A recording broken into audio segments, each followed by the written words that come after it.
Hello guys, welcome back to our channel trading university. आज की video में मैं आपको बहुत ही इंटरेस्टिंग चीज़ सिखाने वाला हूँ। दो तरीके से आप शॉर्ट स्ट्रैडल बना सकते हो। मोस्टली लोगों को एक तरीका पता होता है स्ट्रैडल बनाने का, या वो भी नहीं पता होता है, they just simply go to the builder and deploy कर देते हैं। पर आपको एज अ ट्रेडर आपको पता होना चाहिए कि आप दो तरीके से शॉर्ट स्ट्रैडल बना सकते हैं। ये आपके लिए यूज़फुल क्यों है, क्यों पता होना चाहिए, मैं आपको ये बताता हूँ। यूज़फुल इस केस सिनेरियोज़ में होता है जहाँ पर आपके स्ट्राइक प्राइसेस बिजी है। मान लो कि आपने एक स्ट्राइक प्राइस का बाई किया हुआ है, 22,200 का बाई किया हुआ है आपने, और 22,600 का सेल किया हुआ है।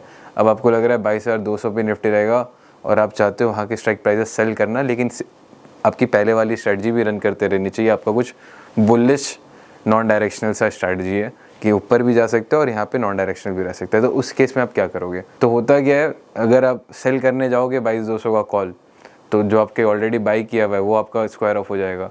तो इन सारे सिचुएशंस को टैकल करने के लिए कि आप डिफरेंट स्ट्राइक प्राइजेस यूज़ करके अपनी सेम स्ट्रेटजी डिप्लॉय कर सके, तो आपको दूसरे तरीका पता होना चाहिए एक ही स्ट्रेटजी डिप्लॉय करने का। तो यहाँ पर मैं आपको दो तरीका बताऊँगा, और इसका मतलब मैं किस केस सिनेरियोज में यूज़ करता हूँ ये भी बताऊँगा। जैसे मैंने अभी आपको एक बताया कि मान लो मेरा बुलिश डायरेक्शनल का ट्रेड है, तो मैंने एक बुलिश स्ट्रेटजी भी बना रखी है, कॉल बाई कर रखा है और एक OTM कॉल सेल कर रखा है। और एट द सेम टाइम मैं थोड़ा सा आगे स्ट्राइक प्राइस जाके वहाँ पे नॉन डायरेक्शनल भी बनाना चाहता हूँ कि मार्केट हो सकता है यहाँ पे साइडवेज हो जाए। साइडवेज तो बुलिश का है, नीचे की तरफ मेरा बायस है कि नीचे की तरफ नहीं जाएगा। तो उस केस में with the same strike prices how can I deploy this strategy. So पहले तो मैं आपको बता देता हूँ शॉर्ट स्ट्रैडल होता क्या है, किस केस में बनाते हैं, अगर आपको ये नहीं पता हो तो सिंप्लीफाई इट। शॉर्ट स्ट्रैडल आपको कुछ ऐसा दिखता होगा ग्राफ में, इसको हम लोग आयरन फ्लाई भी बोलते हैं। तो ये जब हेज हो जाता है, इसको हम लोग आयरन फ्लाई बोलते हैं। ये आपका प्रॉफिट वाला एरिया है, ये आपके लॉस वाला एरिया है। मतलब ये नॉन डायरेक्शनल मोमेंटम के मार्केट के लिए। सपोज मैंने 22,100 से 22,300 तक का ट्रेड लिया कि अगर इस जोन के बीच में मार्केट है तो मेरा प्रॉफिट होगा, जहाँ ही इस जोन के बाहर जाता है मेरा लॉस होगा, आगे या पीछे। तो ये नॉन डायरेक्शनल मोमेंटम की स्ट्रेटजी होती है जो कि बहुत लोग एक्सपायरी के दिन प्ले करते हैं। So what are the two ways to make this strategy? तो ये सबसे पहले तो आपको ऑप्शन चेन से खेलना आना चाहिए। ऑप्शन चेन मैंने वीडियो में बता रखी है, please go back to that video. And option chain जब आपके सामने है, मैं यहाँ पे एक ऑप्शन चेन ड्रॉ कर लेता हूँ just for the example. 22,500, 600, 22,700 and 22,800। ये मैंने एक ऑप्शन चेन बनाई है और मैं अज्यूम कर रहा हूँ कि मार्केट अभी 22,500 पे। तो इसको मैं हाईलाइट कर लेता हूँ। एट द मनी हो गया मेरा 22,500। ये क्या हो गया मेरा? At the money ATM। अब this side is my C and this side I am considering P। Okay, ये एक स्ट्राइक प्राइसेस है मेरे।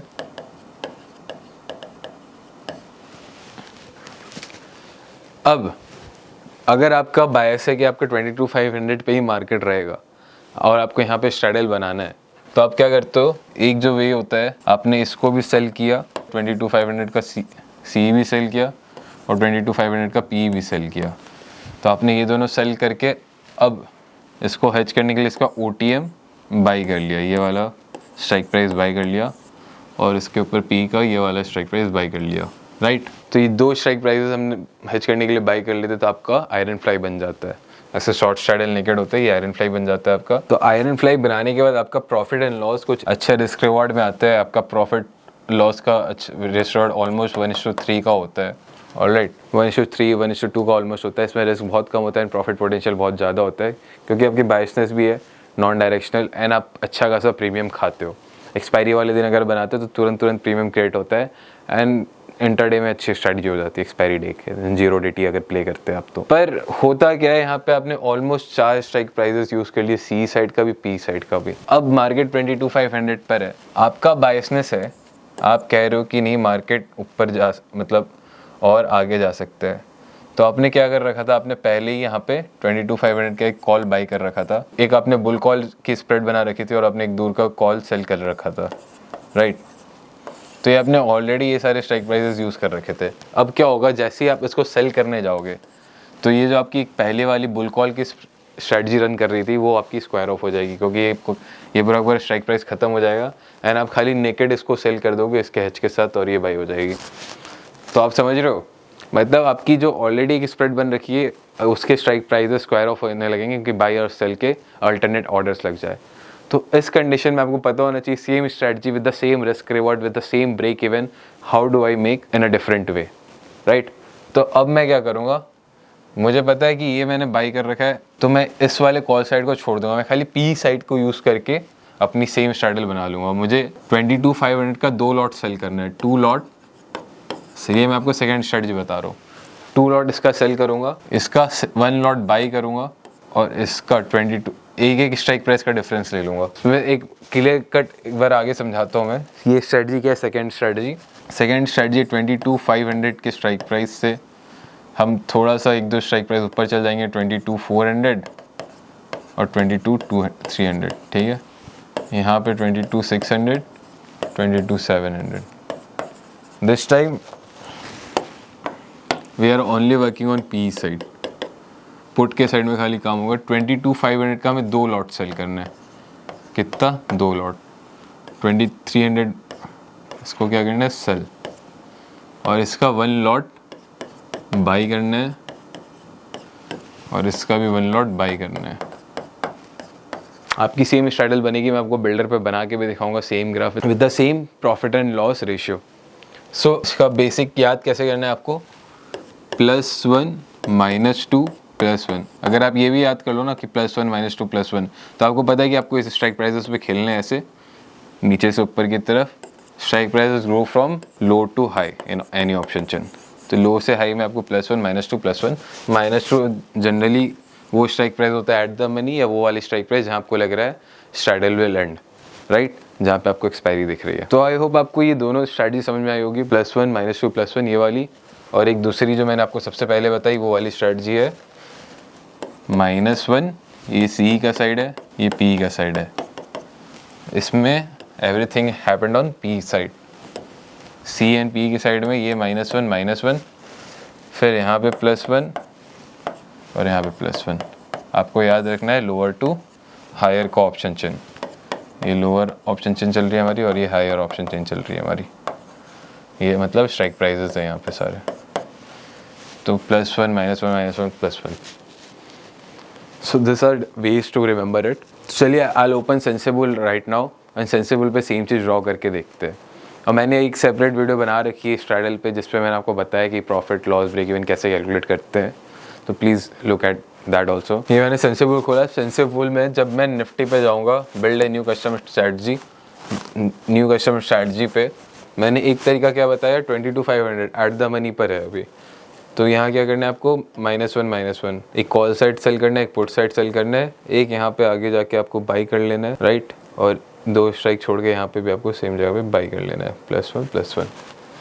तो आपको देखो मैंने बताया था रिस्क रिवार्ड बहुत बड़े होते हैं, -3% का लॉस है और 13% का प्रॉफिट चल रहा है। Fund requirement is almost around 30,000 for 1 lot. So probability of profit is 30% and आपका ये ग्राफ बन जाता है ऐसे। पर आपको अभी क्या ध्यान रखना है, आपको इसमें देखना है कि प्रॉफिट एंड लॉस का अमाउंट, और मैं दूसरी तरीके से अपनी स्ट्रेटजी बनाऊंगा, उसमें भी आपको देखना है कि अगर सेम आ रहा है कि नहीं PNL। एंड आपको फिर यूज़ केस भी एक बार लाइव देख के दिखाता हूँ। याद रखना 3,000 का प्रॉफिट चल रहा है और 800 रुपये का लॉस चल रहा है, ठीक है। ब्रेक इवन हमारे 381 से 619 तक है, ऑलराइट। तो अब मैं इसको क्लियर कर देता हूँ। फिर मैंने क्या बोला था, आप या तो पी साइड ले लो या तो सी साइड ले लो, जो कोई सा भी साइड ले लो। इसका मुझे क्या करना है, 2 लॉट सेल कर देना है और एक वही जाके यहाँ पे बाई कर लेना है, 2 छोड़ के यहाँ पे बाई कर लेना है, +1 -2 +1, राइट। देखो वही 3,000 का प्रॉफिट है और यहाँ पे कुछ 700 का लॉस है, मतलब लॉस और कम ही हो गया है, ऑलमोस्ट रेशियो उतना ही है, ऑलराइट, कुछ ज़्यादा फर्क नहीं है। फंड रिक्वायरमेंट उसमें 29,000 समथिंग, तो इसमें 30,000 है एंड ब्रेक इवन में भी 10-15 का आगे पीछे है एंड सेम स्ट्रेटजी हमारी बन के तैयार हो गई है। तो ये आपने सीखा 2 तरीके से कैसे आप आयरन फ्लाई बना सकते हो। स्ट्रैडल है लेकिन इसको मैंने हेज कर दिया तो ये आयरन फ्लाई हो गया, राइट। अब होता क्या क्या है, सपोज मैं एक अपनी स्ट्रैटजी बना ली है, मैं लॉन्ग हूँ, मैंने 22,500 का कॉल बाई कर रखा है और 22,700 शॉर्ट कर रखा है। मेरी मार्केट में थोड़ी बुलिश व्यू है, राइट, ये मेरी स्ट्रैटजी ऑलरेडी चल रही है, पर मैं देख रहा हूँ कि 22,500 पे मार्केट स्टैगनेंट भी हो सकती है, वहाँ से ज़रूरी नहीं आज ब्रेक करके आगे बढ़े। तो मैं चाह रहा हूँ वहाँ पे एक स्ट्रैडल भी बना दूँ। तो अगर मैं अपनी उसी स्ट्रैटजी पे जाऊँ और यहाँ पे एक सेल करूँगा एक लॉट, यहाँ पे एक लॉट सेल करूँगा, तो आप देखो बाई वाला ऑप्शन स्क्वायर ऑफ हो जाएगा ना। ऑलरेडी जब आपने एक लॉट बाई कर रखा है उसको सेल करेंगे तो आपके पुराने वाले ऑप्शन बिक जाएगा। तो इस केस में आप ये तरीके से स्ट्रैडल नहीं बना सकते, इसलिए मैं आपको ये वाला तरीका बताया। अब आपको बाई साइड यूज़ ही नहीं करना है, कॉल का साइड, पुट साइड यूज़ करो बस। पुट साइड में इसका मैंने 2 लॉट कर दिया, यहाँ पे बाई किया और यहाँ पे बाई किया। तो आप देखो ये हमारा ब्रेक इवन भी पीछे आ गया। और अगर मार्केट 500 के आसपास एक्सपायर होता है तो आप प्रॉफिट में हो, क्योंकि आपने स्ट्रैडल बना दी वहाँ की इसको यूज़ करके। उससे पहले अगर मैं इस ट्रेड्स को हटाऊँ तो आपका खाली बुलिश स्प्रेड चल रहा था। अगर मार्केट 574 के ऊपर जाता है तो आप प्रॉफिट में आओगे, पर आपने ये ड्रॉ करते ही आपका ब्रेक इवन भी पीछे आ गया एंड आपके दोनों बायसनेस पूरे हो जाएंगे कि मार्केट या तो साइडवेज रहेगा या तो बुलिश होगा, राइट। तो this is how you should know how to make same strategies with different ways and use it in your daily trading activities. I hope आपको ये वीडियो बहुत काम आएगा. Please like this video if you like the content and subscribe our channel Trading University. See you in the next video. Thank you.